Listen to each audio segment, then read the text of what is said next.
இன்றைய சிந்தனை எமது எண்ணங்களும் செயல்களும் நல்ல முறையிலே செயல்பட வேண்டும் என்பது நாங்கள் செய்கின்ற நடைமுறைகள் மூலமாகத்தான் அறிய கொள்ள முடியும்.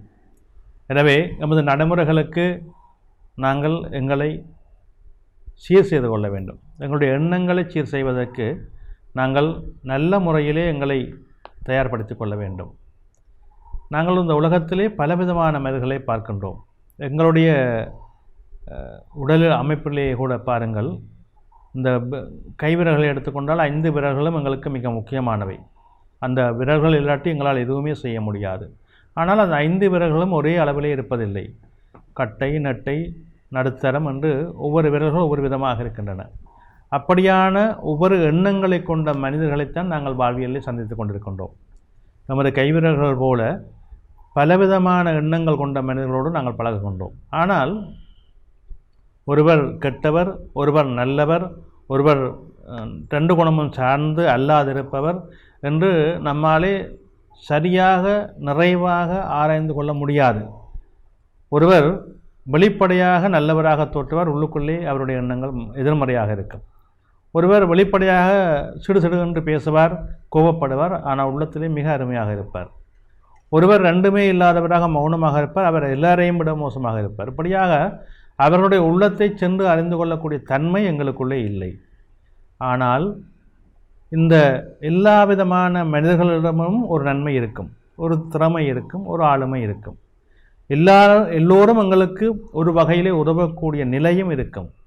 இது எங்களுடைய நட்பு வட்டாரங்களிலேயும் எங்களுடைய உறவினர் வட்டாரங்களிலேயும் நாங்கள் நன்கு அறிந்து கொள்ள முடியும்.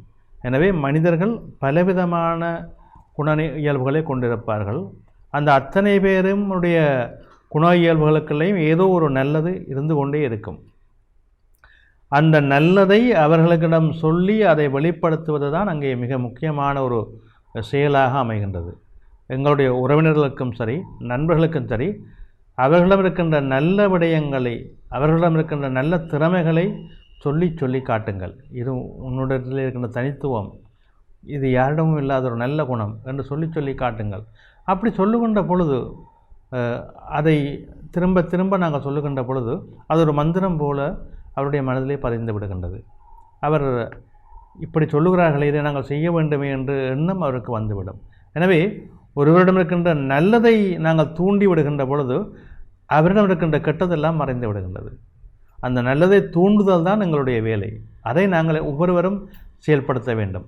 ஒரு வாழ்க்கையிலே நாங்கள் செய்கின்ற நல்ல விடயம் இது. ஏனென்றால் தூண்டி விடுவது.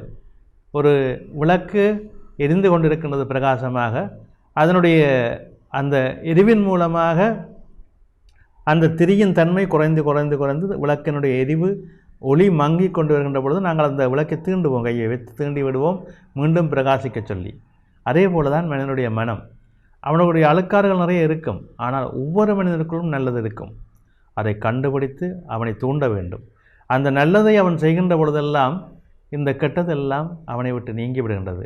அதில் எங்களுக்கு எந்த நன்மைகளோ எந்த எதிர்பார்ப்புகளோ இருக்கக்கூடாது. ஒருவனுடைய வாழ்க்கையை தூண்டி விடுவது என்பது ஒரு பெரிய கொடுப்பனவு. அதை நாங்கள் செய்ய வேண்டும். மனிதர்களாகிய நாங்கள் இந்த பிறப்பிலே என்ன செய்கின்றோம்? நாங்கள் ஒவ்வொரு நாளும் எங்களை கேட்டுக்கொள்ள வேண்டும். இந்த வாழ்க்கையிலே நாங்கள் என்ன செய்கின்றோம்? வந்தோம், பிறந்தோம், போனோம் என்று இருக்கக்கூடாது. யாருக்காவது எவருக்காவது ஒரு தூண்டுதலை கொடுத்து பாருங்கள். அவருடைய மனம் உங்களை வாழ்த்தி கொண்டிருக்கும், அவருடைய குடும்பம் உங்களை வாழ்த்தி கொண்டிருக்கும். இவரால் தான் அவர் திருந்தினார் என்று சொல்லி. அந்த பெருமை எங்களுக்கு தேவையில்லை. ஒருவன் நல்லவனாக மாறினால் அது கிருஷ்ண பகவான் சொன்னது போல் அது அவரையே சேரட்டும். நல்லதும் நானே, கெட்டதும் நாளே, அழிப்பதும் நாளே என்று காக்கங்கடப்பல் சொல்லுவான். அதே போல் அது யார் மூலமாவது நடக்கட்டும்.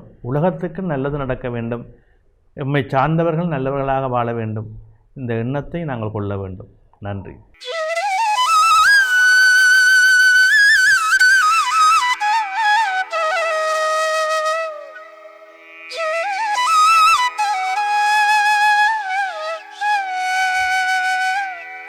இலங்கையில் அதிகமாக மின்சாரத்தை சேமிக்கும் LG குளிர்சாதன பெட்டி நாடளாவிய அபார்ஸ் மற்றும் பை அபார்ஸிடமிருந்து